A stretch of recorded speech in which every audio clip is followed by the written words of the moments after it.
अस्सलाम वालेकुम, मैं हूं आपकी host doctor Veera Babar and you are watching another amazing episode of people post by fifth pillar group. हम हमेशा अपने शो पे आपको मुख्तलिफ सीईओ से मिलवाते हैं, उनकी लाइफ स्टोरीज़, उनकी विजडम स्टोरीज़ और उसके अलावा उनकी जो जर्नी में आने वाली हार्डशिप्स हैं उनके बारे में भी, तमाम चीज़ों के बारे में इस शो में ज़रूर बताते हैं। लेकिन उसके साथ ही साथ उनके बिज़नेस से किस तरह से पाकिस्तान में रेवेन्यू जनरेट हो रहा है और किस तरह से आप उन बिजनेस से रेवेन्यू जनरेट कर सकते हैं, आप अपने आप को एक सक्सेसफुल एंटरप्रेन्योर किस तरह से बना सकते हैं, ये भी हम आपको इसी शो में बताते हैं। एंड टुडे जो हमारे साथ गेस्ट मौजूद हैं, he belongs to a company, बल्कि ही ओन्स अ कंपनी जो कि पाकिस्तान में टूरिज्म को प्रमोट करने में एक बहुत इंपॉर्टेंट रोल प्ले कर रही है। And you know there are so many countries in this world जो कि टूरिज्म के बिजनेस से ही रेवेन्यू जनरेट कर रही हैं। एंड पाकिस्तान की अगर बात की जाए तो ना सिर्फ इसके नॉर्दर्न एरियाज़ बल्कि पूरा पाकिस्तान ही हर तरह से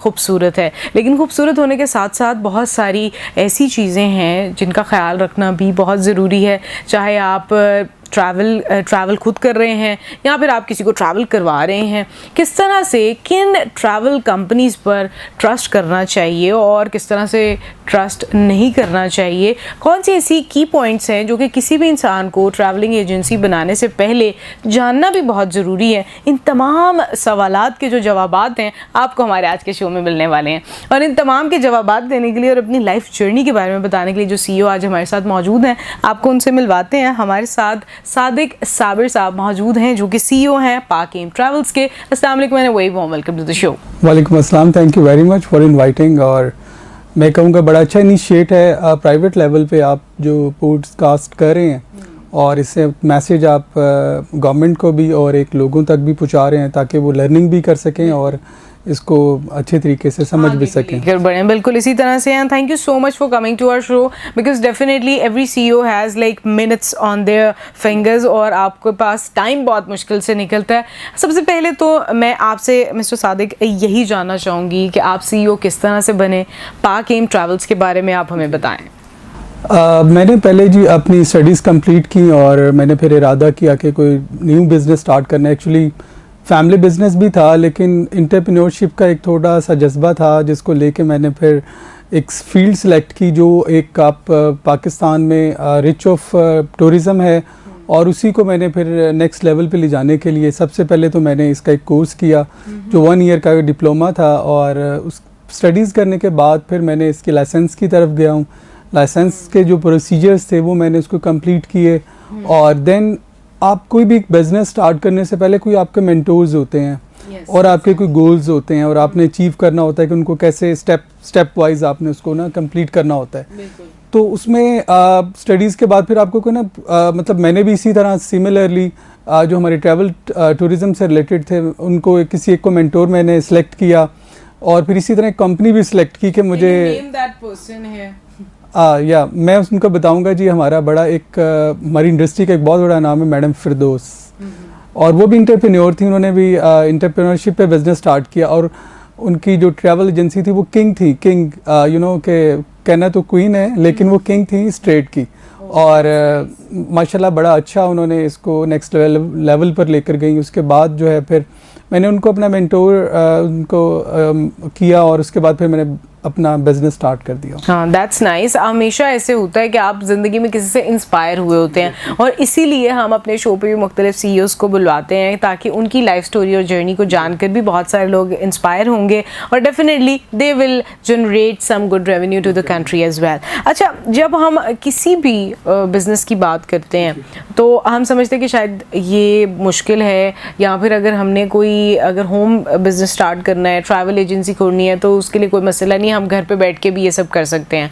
तो इस हवाले से आप किस तरह से ये मिथ्स वगैरह को ज़रा ब्रेक करेंगे कि ये जो बातें हैं कि ट्रैवल एजेंसी बस घर पे बैठ के फ़ोन में ला के बस टिकट्स बुक कराना है and all that thing, it's not just that, क्या कुछ है वो बताएं आप। जो ट्रैवल एंड टूरिज्म के लिए अगर हम बात करेंगे तो ये ऐसा नहीं है कि आप विदाउट एनी स्टडी और घर पे बैठ के आप एक आइडिया तो क्रिएट कर सकते हैं लेकिन एक ट्रैवल एजेंसी बनाने के लिए आपको उसको बाकायदा एक फ़िज़िकल ऑफिस चाहिए जहाँ पे लोग आके आपसे इसके बारे में इंफॉर्मेशन ले सकें, अपनी बुकिंग्स वगैरह करवा सकें और इसके लिए बाकायदा फिर आपका लाइसेंस भी लेना है ताकि आप यूनिफॉर्म्ड होके और एक डेकोरम के अंदर आप काम कर सकें। और जो लोगों का ट्रस्ट है, देखें ट्रस्ट इसी तरह डेवलप होता है कि जब आपके पास लाइसेंस होता है कि आप गवर्नमेंट के ऑथराइज्ड हैं, और फिर आप इसमें ऐड ऑन करते हैं अपनी सर्विसेज को। टूरिज़्म में ट्रेवल है, वीज़ा सर्विसेज भी हम लोग देते हैं, डोमेस्टिक इंटरनेशनल दोनों टूर्स हम करवाते हैं। तो वो फिर आप एक टीम के साथ, क्योंकि इंडिविजुअल तो आप एक लिमिटेड टाइम तक काम कर सकते हैं। अगर आपका विजन ब्रॉड है, अगर आपने कंपनी बनानी है, अगर आपने CEO बनना है, तो फिर आपके लिए एक बड़ा वो सोचना पड़ेगा, और उसके लिए ऑफिस, और फिर आप ग्रेजुअली अपने स्टाफ को इंक्रीज़ करते हैं अपने बिजनेस के साथ साथ। तो मैं समझता हूँ कि जी घर पे बैठ के तो नहीं मुमकिन है, लेकिन आपको एक फिजिकल ऑफिस होना चाहिए। एग्जैक्टली वो आपको एक फिजिकल ऑफिस भी होना चाहिए, प्लस आपके पास एक ब्रॉडर विजन भी होना चाहिए कि इसके कुछ पैटर्न्स हैं, हमें ये फॉलो करने ज़रूरी हैं। अच्छा, अगर कोई इंसान, कोई भी anyone who is watching the show, और वो चाहता है कि वो अपनी ट्रैवल एजेंसी बनाए, तो क्या आप कुछ की पॉइंट्स बताना चाहेंगे कि किस तरह से इसको हम इस्टेब्लिश कर सकते हैं?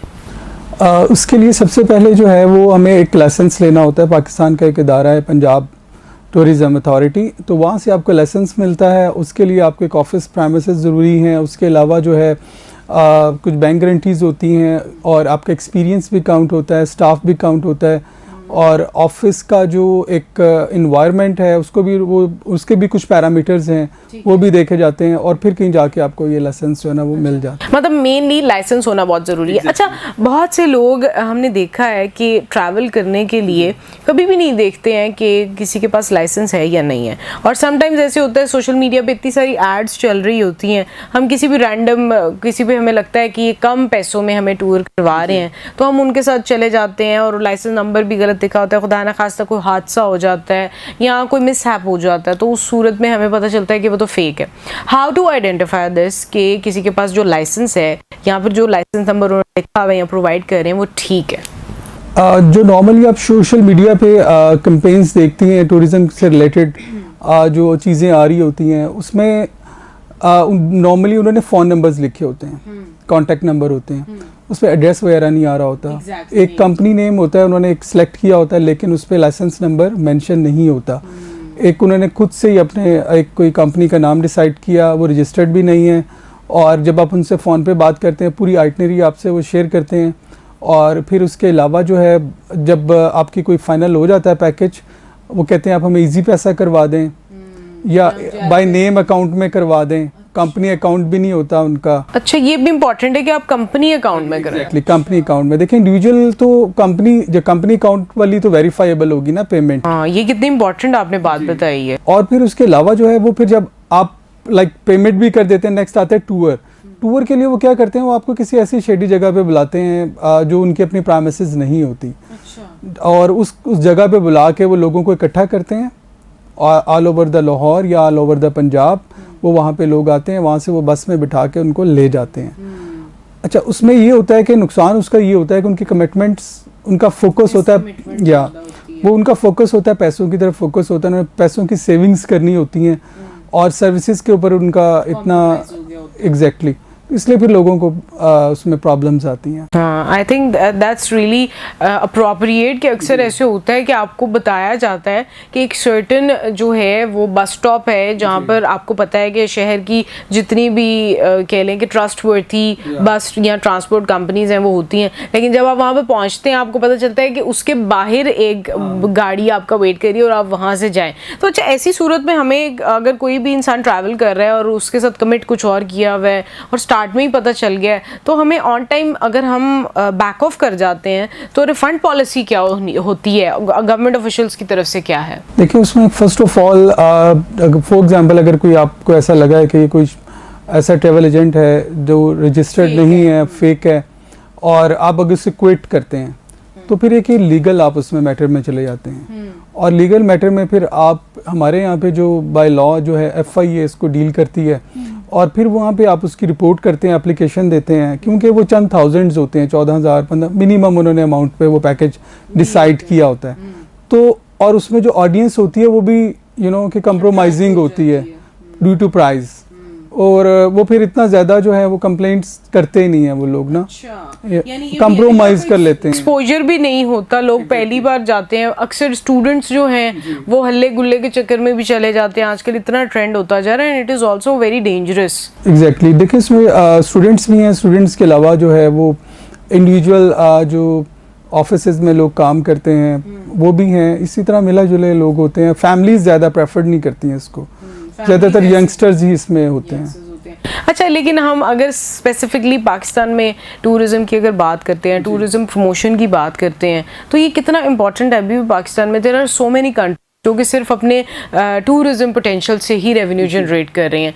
पाकिस्तान इतना खूबसूरत है, हमारे पास इतने सारे मौसम हैं, हर तरह का हमारे पास वेदर है, you know every person can have any type of you know enjoyment in the Pakistan, लेकिन किस तरह से वो मुमकिन है कि हम उसको प्रमोट कर सकें? देखिए टूरिज़्म की जो कुछ क्लासिफिकेशंस हैं, टूरिज़्म डिवाइडेड है डिफरेंट सेगमेंट्स में। एक होता है जैसे आप बात करते हैं, कुछ लोग होते हैं जो मेडिकल टूरिज़्म, बाहर से लोग आए हैं पाकिस्तान और पाकिस्तान में आके अपनी ट्रांसप्लांट करवाने हैं उन्होंने, या अपनी कोई सर्जरीज वगैरह करवानी है। पाकिस्तान में बहुत अच्छे हॉस्पिटल्स हैं।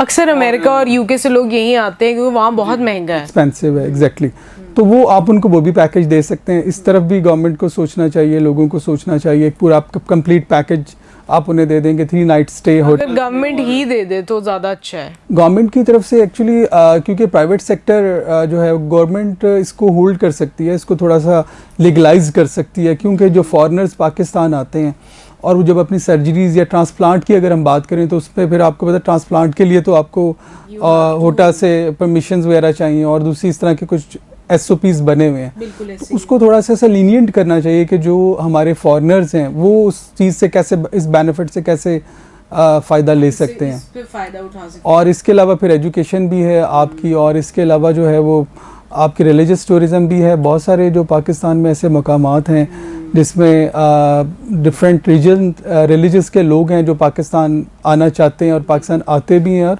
हो भी रहा है, लेकिन उस लेवल पे नहीं हो रहा। मैं किसी कंट्री स्पेसिफिकली नाम नहीं लूँगा, लेकिन पूरी दुनिया में जो प्योरिटी जो बिज़नेस है और जो फॉर एवर ग्रीन बिज़नेस है वो आपका टूरिज़्म है। और अगर आप देखिए कि जब आप टूरिज़्म पे जाते हैं तो सिर्फ आप सैरों से हाथ नहीं कर रहे होते हैं, आप शॉपिंग भी कर रहे होते हैं, फूड भी इंजॉय कर रहे होते हैं। You do the business as well. You do a lot of things. Lot of things. तो उसमें वहाँ की जो लोकल इंडस्ट्री भी चल रही होती है, लोकल वहाँ के जो लोग हैं वो भी इन्वॉल्व होते हैं और वो अपनी बेटरमेंट लाइफ की तरफ जा रहे होते हैं। तो टूरिज़्म का ये फ़ायदा होता है ऑल ओवर द इंडस्ट्री, इसमें आपके डेफिनेटली इसमें पोटेंशियल बहुत है। अच्छा, there are so many types of tourism, like आपने जिस तरह से बताया मेडिकल टूरिज्म है, एग्री टूरिज्म है, there are lots of types of tourisms जो कि takes place anywhere in the country. Pakistan में कौन सा टाइप ऑफ टूरिज्म जो है जिसको आप चाहते हैं, पाक एम ट्रेवल्स चाहते हैं कि बहुत ज़्यादा प्रमोट हो ताकि पाकिस्तान में बेटरमेंट आए? मैं चाहूँगा कि एक तो देखें, एक हमारा फोकस तो है अब जनरल टूरिज़म की तरफ। मेरा अपना है कि अब मेडिकल टूरिज़म को प्रमोट करें जहाँ पे एक बहुत बड़ा रेवेन्यू पाकिस्तान में आ सकता है, और इसके अलावा एजुकेशन टूरिज़म। आपके जो सराउंडिंग्स में सेंट्रल एशियन कंट्रीज़ हैं वो भी पढ़ना चाहते हैं, और अब जैसे पाकिस्तान से आपने देखा लोग जाते हैं फॉर ईस्ट जाते हैं, सेंट्रल एशियन जाते हैं मेडिकल के लिए, और कितना एक नंबर है जो वहाँ पे जाके। इसी तरह IT वगैरह वहाँ पे नहीं है, तो पाकिस्तान में आपकी एजुकेशन टूरिज़म जो है वो काफ़ी प्रमोट हो सकती है।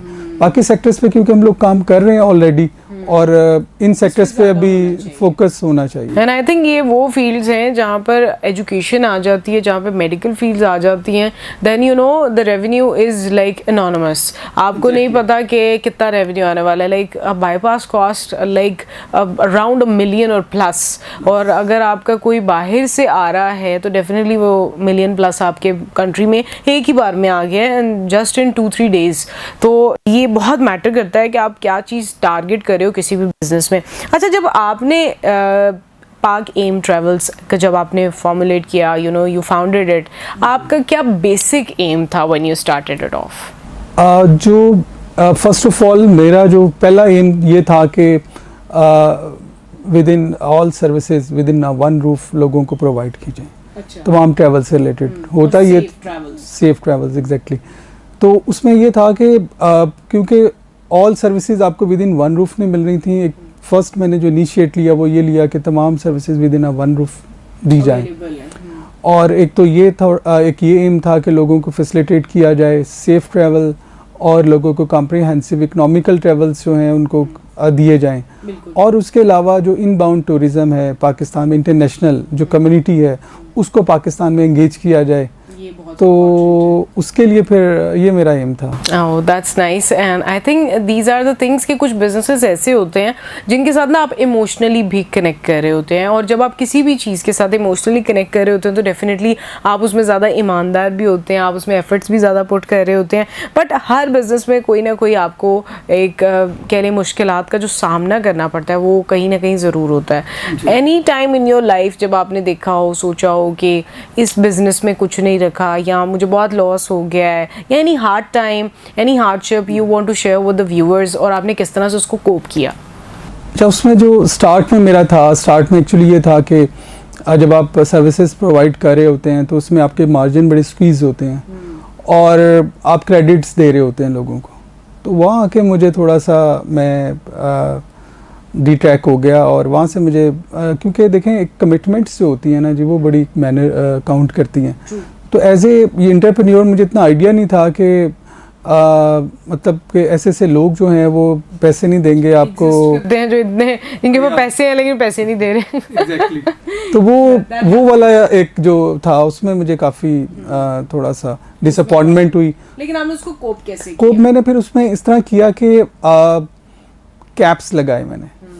कैसे? कैप्स ऐसे लगाए कि क्रेडिट किन किन लोगों को देना है, अब हर किसी को क्रेडिट नहीं देना है, कंपनीज के साथ सिर्फ काम करना है, कॉर्पोरेट टूर्स करने हैं। और इसके अलावा जो है कुछ SOPs ऐसे डिफ़ाइन किए कि कैश सेल्स के ऊपर हमने काम करना है, इंडिविजुअल के ऊपर। और अगर आपने टिकट्स किसी को अगर क्रेडिट दे भी रहे हैं तो आपको चेक्स उनसे लेने हैं और शॉर्ट टाइम के लिए उनको क्रेडिट देना है। और ट्रैवलिंग से पहले आपकी अमाउंट जो है ना वो आपके पास आ जानी चाहिए, अदरवाइज़ आपके पास एक सेफ एंड ये होता है कि मतलब 1 लाख रुपए का टिकट है और अगर आप उसको क्लाइंट पेमेंट नहीं दे रहा आपको और वो आप उसको रिफ़ंड कर सकते हैं। तो रिफंड में ये होता है कि आपको लॉस तो होता है लेकिन ज़्यादा बड़ा लॉस नहीं होता। That's better than having nothing. तो ये तो है, आपको हमेशा जो स्ट्रैटेजीज जो हैं वो विद पैसेज ऑफ टाइम ही आपके पास प्रॉपर आ रही होती हैं। बट बहुत अच्छी आपके साथ मिस्टर सादिक हमारी जो है ना कॉन्वर्सेशन चल रही है। I like to enhance it, लेकिन हमारे शो का टाइम यहाँ पर ख़त्म हो रहा है। तो मैं चाहूँगी कि आप जाने से पहले कोई टेक होम नोट मैसेज देना चाहेंगे फिफ्थ पिलर ग्रुप के हवाले से यहाँ पर हमारे व्यूअर्स के लिए, तो प्लीज़ शेयर कीजिए। मैं ये कहना चाहूँगा कि जो भी आप काम स्टार्ट करें सबसे पहले उसमें ईमानदारी, दयानतदारी ये बहुत ज़रूरी है। और सारी जो देखें गवर्नमेंट का काम नहीं होता, कुछ आपकी अपनी भी रिस्पांसिबिलिटी होती है और गवर्नमेंट्स भी कर रही होती हैं, लेकिन सबसे पहले आपने बहैसियत इंसान खुद आपने आगे इनिशिएट लेने होते हैं। कम से कम वो वाले मामला तो आपके क्लियर होने चाहिए। और फिर ऑफ कोर्स ऑटोमेटिकली फिर गवर्नमेंट्स भी वो आपको सपोर्टिव करती हैं। तो दूसरा मैं कहना चाहूँगा, देखें एक बड़ा अच्छा इनिशिएटिव है फिफ्थ पिलर का कि आपका मैसेज जो है आप के कहते हैं कोई भी दुनिया में चीज़ फ्री नहीं है, लेकिन हम लोग आपके पास यहाँ पे आए हैं फ्री ऑफ कॉस्ट और इसमें आप लोगों को मैसेज दे रहे हैं, गवर्नमेंट को मैसेज दे रहे हैं और बेटरमेंट पाकिस्तान के लिए काम कर रहे हैं। तो ये एक बहुत अच्छा इनिशिएटिव है। Thank you. You are welcome and thank you so much for coming here. और आपने हमें अपना इतना सारा टाइम और साथ में जो आपने अपनी life story and you know all the things you have shared, I hope कि बहुत सारे लोगों ने इससे सीखा होगा, जाना होगा एंड डेफिनेटली बहुत से लोग एक इंस्पायरिंग स्टोरी के तौर पर भी देखते होंगे। और हम इसी तरह से चाहेंगे कि आप और पाकिम ट्रैवल्स पाकिस्तान में टूरिज्म को इसी तरह से प्रमोट करता रहे और आगे भी इसी तरह की और कंपनीज़ को फॉर्मुलेट करने में भी हेल्प आउट करता रहे। Thank you so much for this. और आपने देखा हमारे आज के शो में हमने ट्रैवल एंड टूरिज्म की तो बात की और आपको बहुत छोटी छोटी बातें थी जो कि शायद आपने कभी सुनी नहीं होंगी या फिर आपको उसके बारे में अवेयरनेस नहीं होगी, लेकिन आज के शो को देखने के बाद आपके माइंड में वो सारी क्लैरिफिकेशंस आ गई होंगी जिनका होना बहुत ज़रूरी है। चाहे आपने ट्रैवल करना है या फिर आपने कोई ट्रैवल एजेंसी या कंपनी खुद से फॉर्मुलेट करनी है। और आज के प्रोग्राम का टाइम यहाँ पर ख़त्म हो रहा है, बट आप people post by fifth pillar group की इसी तरह के और CEO से मिलने के लिए हमारे शो को इसी तरह से फॉलो करते रहिए। अपनी मेज़बान डॉक्टर वीरा बाबर को आज के प्रोग्राम से इजाज़त दीजिए। बहुत जल्द दोबारा मुलाकात होगी, तब तक के लिए आपका और हम सबका अल्लाह ने के पान।